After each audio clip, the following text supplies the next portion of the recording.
Ended up fleeing the country. But I didn't know this, okay? He was gone for 4 years. One night at a club, we're getting out of the car. There's a big S500 black Mercedes in front of me, but it's a newer body style. And I see it. And the car forever stuck with me as like his car. You know, it's like when you smell cologne or perfume and you're like, or hear a song, you're like, remember that time? So when I see an S500 Mercedes, it's him. It's always him. I'm like, oh man, him, you know? And then I see a dude coming out of the club, walking to that car, and I swear to everything, it's his entire silhouette. I couldn't get a good look. There was like columns and pillars and all kinds of stuff, and then he got in the car fast. And so I just tried to forget about it that night. I asked some people. Nobody would give me like a clear answer, and I was just like, what are the chances? A lot of women are losing great quality men because men are abandoning dating. Men are tired with all the BS that comes with dating. If you're dating right now, I'm sure you know what I'm talking about. There's a lot of BS that comes with it. And you gotta have a lot of thick skin to be able to put up with it. So thinking dating and jumping into relationships will provide some sort of comfort and fulfillment, they've realized otherwise. Relationships hasn't provided anything aside from stressful, unwanted headaches. This is one of the main reasons why they chose to put their hands up, throw down the towel, say they're done with it. That's it, no more. Nowadays, it takes a lot of work to just be in a relationship itself. I'm telling you, man, it takes more work than your 9 to 5. A lot of men would actually prefer going to work than actually staying in a relationship. They would rather do manual hard labor, 15-hour day jobs and get their paycheck and go home. At least they'd be happy. You see, men now, they're in these relationships and they're miserable. Way miserable than they would have been if they had just stayed single, right? So that's why they're deciding, you know what? That's it. It's not for them. They'd rather stay single, do their own thing, focus on themselves. But anyways, go on another video. Make sure to click the like button and subscribe. Let's go. Doing that to me, talking to other dudes in the bar, and I just went over to him and I said, "Excuse me, sir." I go, "Can you give her a ride home? Because I'm leaving." And I left her. I left her in the city. I was living in Jersey. Man, what a classic move. But at the end of the day, you're still a nice guy. Like the fact that you would actually go talk to that guy and be like, "Excuse me, sir, can you drive her home?" And you would leave. Like, this shows you were so considerate. Like, you were caring for her even after she did you wrong like this. Like, you were even worried how she's gonna get home. You had to even make sure you have her ride booked for her to get home. Like, you see, if it was me in that case, man, I would be gone. I wouldn't even tell this dude to make sure she gets home safe, or I wouldn't even find her a ride. Forget that. She can do that on her own, because that's disrespectful. If she's right there in front of your face entertaining other dudes and you guys are, let's say, together, that's disrespectful to the T. Now tell me, why the heck in the world would you go and try to find her an Uber home, bro? She can do that herself. Who are you in the end? What are you getting out of this? Imagine that. You get disrespected to this level and yet you find her an Uber home. Oh man, oh man. Ladies, I'm going to give you my #1 piece of dating advice. You know, actually this applies to the men too, because we don't discriminate here. The next time that you're on a date and you're just not vibing, you're not feeling it, you just know that you are not interested in going on another date with this person, always split the bill. Insist on splitting the bill. Because what happens when you don't split the bill, and it's happened to me, I'm engaged now, but this used to happen to me and I'm sure it's happened to you, is getting accused of using someone for a free drink, free meal, free whatever it is. And you never want someone, or at least I never want someone to hold something over me. I just, like, people, it's a crazy world out there. People do crazy things. I just don't want that. I don't want a confrontation. I'm very non-confrontational. I just don't want any of that. So I would always insist on splitting the bill because I just wanted to avoid that. Don't want them to hold anything over me. They don't owe me for my time. Nothing like that. Insist on splitting the bill. Tap your card quicker. Call the waiter over. Pay the whole bill if you have to. But just insist. Boom. She nailed it. I'm with her on this. You know, at the end of the day, if you're on a date and you're with somebody there and you're not feeling them, you know, there's no connection, the vibe is off, the last thing you want is for them to hold something against you, you know. So of course, ask for the bill to be split. Therefore, you don't have to cause any unnecessary drama. You see, because some women out there, imagine that, right? You're out there with them on a date, and at the end, maybe you curve them. You say, you know what, this is not gonna go anywhere, but maybe they pay the bill. What's gonna happen later on? Now, they're going to tell you to pay him back. They're going to find a reason to keep texting you like, hey, remember that bill I paid? Blah, blah, blah, blah. Can you e-transfer me this? Can you blah, blah, blah? Why do you have to go back and forth when you guys can just end it right there and then?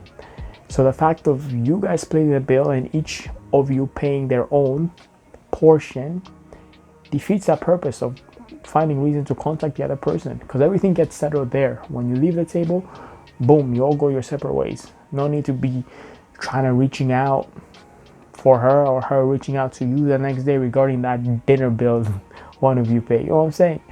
So yeah, that's what I always say, man. But you see, a lot of women won't even follow this advice, because women, we already know, they go on date without even their wallet. They're already expecting for the dude to pay. In most cases, they even know that they ain't feeling the dude, but they're gonna still stay there till the end, till he pays that bill, for them to curve him. I met a Russian, thought he was just like super mysterious and powerful, and he had this big S500 Mercedes black. My best friend was like, stay away from him completely because he is trouble, he's bad news. And I was like, why? And she couldn't give me an answer. She couldn't tell me why. She just said that her parents said that him and his family were bad news. So that made him more attractive. So at that point, I was like, okay, I gotta figure him out, you know? I ended up leaving the party that night. And he actually cut me off in my car, and he was like, hey, where are you going? And I was like, home. And he was like, well, you want to go hang out? And I was like, yeah. Do I? Yeah, I've been thinking about this for like the last half hour. Yes, I do.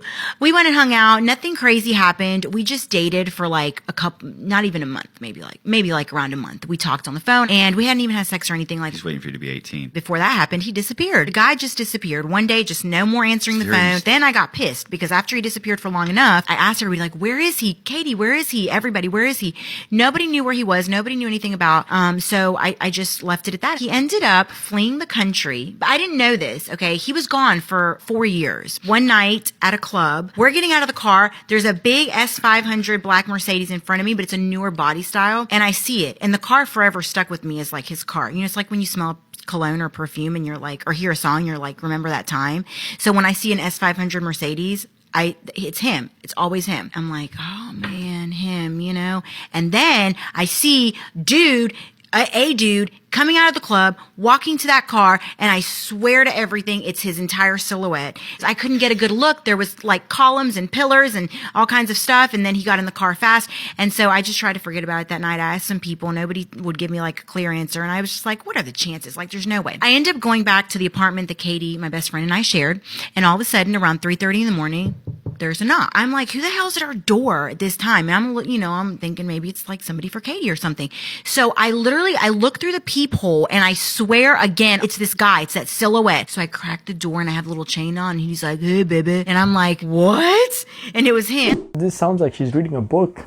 I wonder whose story this is. I wonder who's the author. Who wrote this? Because this doesn't sound like her story. Like the way she's describing S500 Mercedes, big, powerful Russian man. Like, what are you describing? This seems like a story. Like, where did you steal this plot? This couldn't have been your life, I know for a fact. Because the way you're speaking about it, it's like you got this intensity that you're adding to it. It's like, it's a Mercedes, man. You could have just said Mercedes. Why do you have to say S500? Why do you have to give us big, powerful? Why do we need this? Like, you can just say a Russian guy. But the fact that she's going over the top to explain this story makes me think that, did she read this off a book? Is this even her story? Maybe it's a play. Maybe she was watching a play or something and she just copied the plot line. Because I highly doubt it, it's her story, man. Like, how are you still speaking in this type of way? Like, you know, and mind you, my dude disappeared on her for 4 years. But yet, when he reappeared, she's still talking about him in a way as if like she never forgot him. He's always been engraved in her mind. Man, I find this hard to believe. When I find out that some people don't be kissing when they... Bro, I was confused. Because how you get to the point of, right? But you can't kiss? This is how you get to the point of squeezing without swapping all that saliva. Now, before we get into it, yes, we can, without lip-sync. Because for one, in my opinion, lip-sync is a lot more intimate than doing the deed. And two, I don't know where you've been, but I know where I've been. Now, I don't know about you, but I'm not trying to risk catching the big H. So this is what I do to avoid lip-sync. I'm going to use my hand as an example. Now, let's say things are about to kick off. You're looking at her, she's looking at you. You both going for the kiss. All you want to do is turn your head and kiss her neck. Now, here's the thing. As you're kissing her neck, you just want to caress her head just to hold her in place. And usually, you go in from there. That gets the job done. But some people might really want their lips first. So some people might just pull back and try again. But now if you pull the same move twice, they're gonna be onto you. So this time, all you wanna do as they're coming in, turn your cheek, let them kiss you on the cheek, and then go for the other neck, same again, hold it in place, and then you're in there. It usually works after the first try, but if they still haven't taken the hint after the second attempt, then boy, just go ahead and lips if you really want to get it cracking. You know, she has a point. She has a point. You know, I mean, this part always baffled me too. I was always like, man, like, how are you guys getting down to business and you guys are not even smooching? You know, like that's the first step. Like, how are you guys skipping first step, going right to third step? But the way my guy here is explaining, I mean, it's smooth, right? He doesn't want to catch something. But at the end of the day, all I gotta say is like, man, if you won't even, you know, smooch with a girl, what are you doing sleeping with her? Like, if you don't trust her like that, like, you know what I'm saying? Like, you don't want your lips pressing against hers because you think you're gonna catch something. Why are you even laying with her? Why are you even getting down to business with her, man? Like, if you think she's dirty, she's gonna pass you some kind of disease or whatever, where you're gonna get a fat lip if you kiss her or something like that by the morning. What are you doing with her, man? Like, are you down bad? Like, you couldn't find anything else or what? I never understood that. So for all of a sudden, you know, you don't want to get a big infection on your lip, but it's okay if you get a big infection down there. Is that the logic?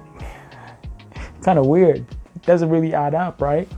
Because I would say, man, if like the type of girls you don't want to kiss, you don't want to, like, you know, get your mouth and their mouth closed together, those are the type of girls you shouldn't be with. That means it's a wrong idea. That means you think they're dirty.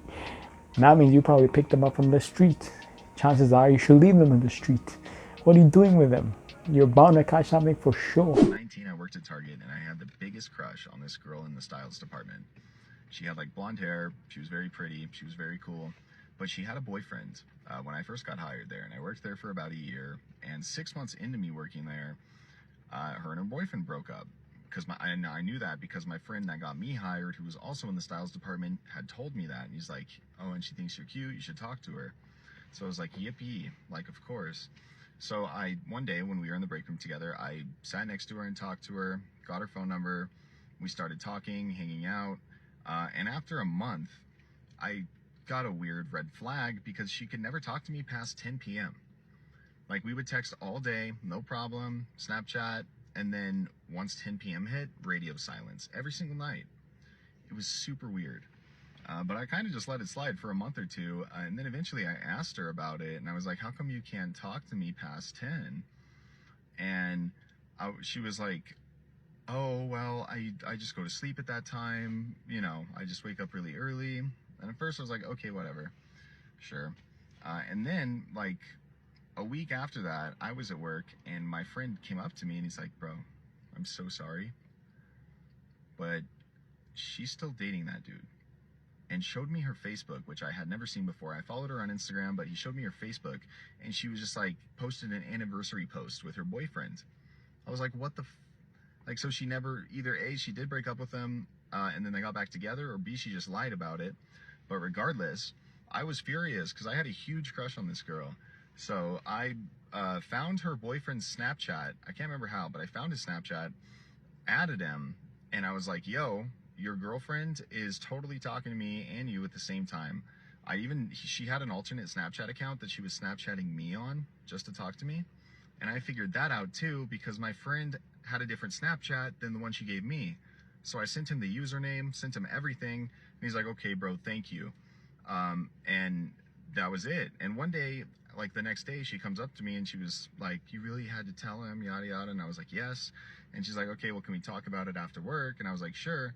So she gets in my car, we drive to this spot, and we're talking, and all of a sudden her boyfriend fucking pulls up in a truck, rolls down the window, and he goes, are you cheating on me? And I'm like, bro, yes, she is playing us both. And he goes, tell me straight to my face, looking at the girl, he goes, tell me straight to my face, is he lying? And she looks at him and goes, yes, I would never cheat on you. And I was like, bro, I swear to God, I'm not making this up. And he's like, get in the car. And she gets out of my car and gets in his car, and they drive off. I never talked to her again. But I did see her just a couple weeks ago pop up on Instagram, and now those two have a kid together. Yeah, so that's the tea. Man, that's insane. The fact that she played you like this, like she created different accounts to talk to you. She would stop talking to you at a certain point. Like it's ridiculous, man. But you know what, man? At least you weren't the guy. You know, if whatever comes his way now, he can't play the victim, because some guys are like that, right? They refuse to believe the truth even though it's presented right in front of their face. Guys would just think like other guys are hating. They would shut that thought of their partner cheating on them. You know what I'm saying? They don't want to get hurt, right? Especially like, you don't know how long these two have been dating, right? They could have been together for a while. So he could have invested heavily on her, right? So the idea of her cheating on him, or the idea of him losing her, it's so big that he refuses to accept it. Even though, mind you, he pulled up to the parking lot and he saw his girl with this dude right at the parking spot together in the car, and he's asking her, tell me he's lying. She says yes, and then he tells her to get in the car and they drive off. How ridiculous is that? Like, the evidence is right there in his face. But you see, some guys, man, they're too far gone, too far. You can tell them the truth, they will think you're hating, they'll think you're lying. They refuse to believe it. Like, their eyes are just so blind. That's why they say, like, love is blind. In most cases it is. Your partner could be right there in front of your face doing the most unspeakable acts, but yet you will refuse to believe it. Up until later. You see what I mean when people ignore red flags? It's like red flags are presenting themselves right there. If this guy wanted to find out the truth, don't you think he would find out? He could have definitely told her, give me your phone, let me see your phone, prove it to me, you know? He didn't want to. He just wanted to hear from her side saying that it's all a lie, it's all made up. And that settled it. That put his mind to sleep. And then later on, boom, gave her a child. But I guarantee you, man, their relationship ain't gonna last, because if she's doing that type of behavior, I bet you, man, 10, 15 years, he's gonna be a single father. You know, it's gonna reach a point where he would have no choice but to leave her ass. And that's even if, you know, even if he decides to grow up and actually take matters into his own hands. Like, at this moment, he seems like he's too far gone. Am I the asshole for kicking my wife out after she punched my mom in the face? For some reason, like, What'd your mom do? my immediate gut reaction is no. My immediate gut reaction is the mother-in-law deserved it. But let's see. Let's see. My situation went from bad to worse in a matter of a week, and I don't know where else to turn. I need to know if I was wrong. Possibly a validation thing, because life is fucking dumb right now. My wife and I have been together for 8 years, and she just gave birth to our first and last baby 2 months ago. Up until my wife got pregnant, my mom loved her. I'm not sure what the fuck is going on with my mom or why the switch happened, but after my wife got pregnant, my mom started being very clingy to me and started avoiding my wife at all costs. Told everyone she wasn't excited about the pregnancy, etc. I threatened to go no contact with her when my wife was about 7 months along, and after that, she snapped out of it for the most part and stopped being so ignorant. The comments 100% stopped, at least, though she was still clinging to me. Now, a week ago, my mom, my sister, my sister's husband, and my sister's daughter, 12, came over for dinner. I prepared the meal. Before my wife could eat anything, our daughter got fussy, so my wife excused herself to go feed the baby and get her down to sleep. I thought I prepared enough, but apparently not, because my niece was still starving. Parentheses, she's 5'5" and 190 pounds. I haven't seen her in a year, and she was not that size then, so I didn't exactly portion in an extra 3 helpings for a child. So that's on me. Is that just like a snarky remark? I don't know what the for fuck 4. that was. I apologized and told her that I hadn't made any more and offered her crackers as I was putting my wife's portion into the fridge. After that, I just went outside with my sister's husband to smoke a cigarette and shoot the breeze. Didn't think anything of it. But then I hear yelling from inside. When I walk in, my wife and my mom were screaming at each other. Apparently my mom, who saw me put my wife's food away, gave my niece my wife's portion of food. As I was walking inside, I heard my mom say, quote, Looks like you can afford to skip a meal, and slapped my wife's stomach. Right as soon as I get ready to step in, literally fast walking towards them, yelling, "Enough!" my wife winds back and punches my mom square in the face and drops her. Where do these people live? It's giving Florida. This is in Florida or Texas. I know it. Gotta It's be. certainly not Connecticut. The whole house went silent outside of my mom crying and holding her face. I tell everyone to get the fuck out. Immediately, everyone leaves, and my wife just turned towards the counter and leans with her hands on the counter, face down, eyes closed. I look at my wife and say, "You too, leave now." She says, "Really?" She's crying at this point. I say a clipped, "Yep." She packs up her and the baby and leaves. I text her that night and say, I just need space. I need to decompress and come to terms with what just happened. She doesn't respond. The next 5 days, I'm texting and calling, and I get nothing. She shows up here today, so now 8 days later, and hands me divorce paperwork and my baby and says, "Here, you have a bit to hang out with her while I pack. While I'm breastfeeding, we can work out a visitation schedule that is either at your place or my mother's until she will take a bottle." I told her, that's not what I want. I don't want to separate. I just needed time to process her punching my mother in the face.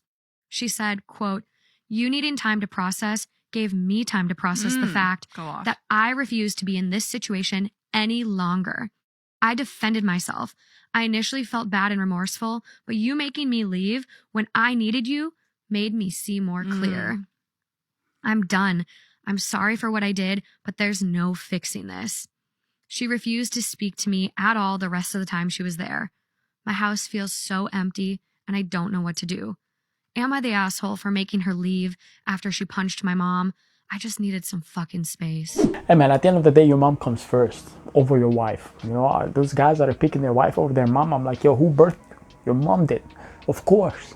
At the end of the day, your wife leaves you, who are you going to go running back to? Your mama. So regardless, if your wife is going to disrespect your mom like this, she deserves to get booted out, right? That shouldn't be tolerated. Now, for any other guy out there that says otherwise and that would side with their wife, I'm like, you know what? At that point, you have no respect for your mama.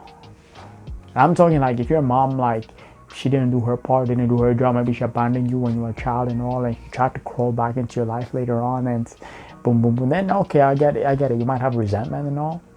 That's fair, but in most cases, man, that's your mother, that's your blood, you know, she birthed you. At the end, she has best intentions for you. So if she getting disrespected by your wife like this, that ain't cool, bro. That ain't cool at all. Hold on. So the ring that's on your finger right now, Yes. we've seen on your social media. Yes. Is that an engagement ring? It's a promise ring. It's a forever ring. I'm not engaged. I just have a forever friend. A forever. Have I ever met this friend? No. They're out of state. They're out of town. They don't live here. What the like? Can I ask a question? What do you and this forever friend do when you are visiting this person out of state? We be great friends. We're together. We're together. When that's my man when I'm with him, when we're out of state. Like, are you intimate? Yes. Oh man. So you are cheating on me? No. I'm not cheating. That's another world. That's another state. That's another friend. That's not even here what we're doing. Okay, hold on. Your reasoning is once you cross state lines, it's not cheating. No. That has nothing So to do. why you never told me or? What tell you what? Okay, Dee, I gotta say, I'm having a little trouble, you know, centering myself with everything we just heard here, right? So, you are dealing with somebody else. I have a strong connection with someone. With someone else that lives somewhere else. Yes. Okay, but you are also in a relationship with Terrell here. Yes. So has this good friend, have they met your family? No. They're out of town. I mean, the whole entire reason why Terrell called us here, right, is to figure out why he hasn't met your family, why he's essentially been hidden. Yeah. Okay. I can't believe this right now. Like, Damn. Imagine finding out your girl is cheating on you right there on television, man. Ay, ay, ay. Looks like my guy's about to have a heart attack at this moment. And this woman, she has a big boss to be like, it's a promise ring. Like, what's that guy promising you? What's this other man you're seeing, you're cheating with? What is he promising you? To snatch you away from your man? Of course. That's the only thing that makes logical sense. With that ring, like, yo, I'm gonna give you this ring. I promise I'm gonna snatch you away from him. Yeah, like, what else is he promising you? Is he promising you like a castle, fortune? Is that what it is? I mean, it's sad, bro. It is sad. The fact that how some people's relationship can go to this stage. Like, to this point, imagine that. Oh man, that is pretty rough. Like, and the thing is, like, she doesn't even have a heart. Like, if you weren't feeling this relationship, why not end the first one instead of jumping into the second one? Like, end it with him. You know, be respectful. Tell him, like, you know what, you don't feel the same as he feels for you. End that one and go to the next one. That would be the right thing to do, not dragging two people into it. In most cases, the guys won't even know, right? The dude thinks like, oh, he's with her, but chances are he's sharing her with her brothers, bro. She has other partners along the way. And later on, he finds out, it's like, he's in shock. But guess what? It's been going on. You think he just started? No, that shit been going on for years. She be out there having fun. So, I mean, you tell me.